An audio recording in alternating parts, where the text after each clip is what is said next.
Okay, Howard, this is my second video, and I retorqued the head and adjusted the valves, and I found out what was wrong with my timing light, and it's working fine. I just had a bad wire connection, and so I timed it. It's set at about 10 before top dead center.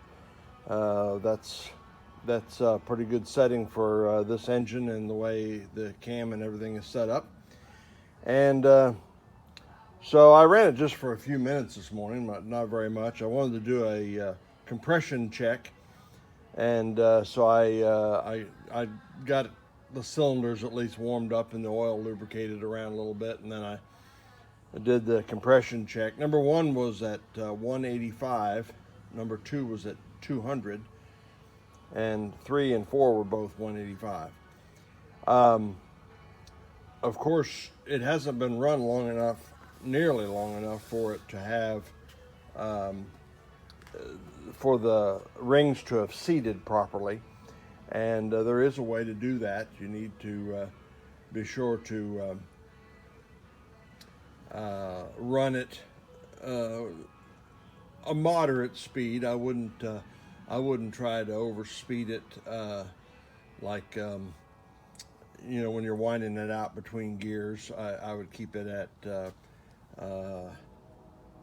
3,000 or below, and then I wouldn't let it sit there and idle for an excessive length of time either. It needs to have a full range of RPMs between idle and 3,000. So just drive it normal, and but just don't wind it out in between the gears until you've got at least 5 or 6, even 1,000 miles on it would be good. But after you get 500 miles on it, you can wind it out occasionally. That won't hurt it any, and so on. But I can tell you all that when you're here.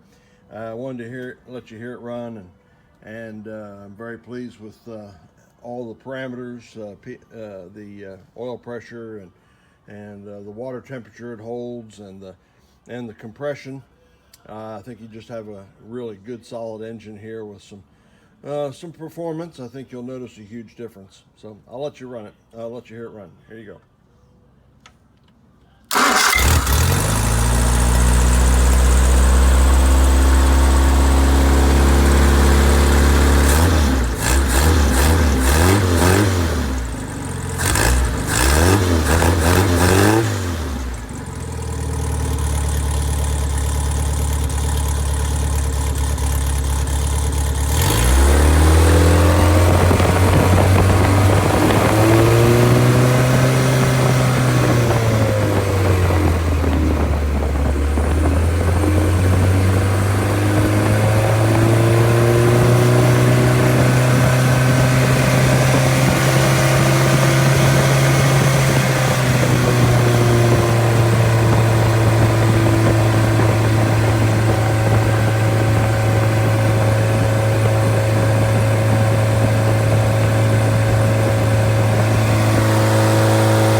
Okay, so there you have it, and I'm tickled to death, and you'll be welcome to come get it anytime. I'll send this video, and I think I have your bill together, and we'll send that off to you, and see you close to the weekend.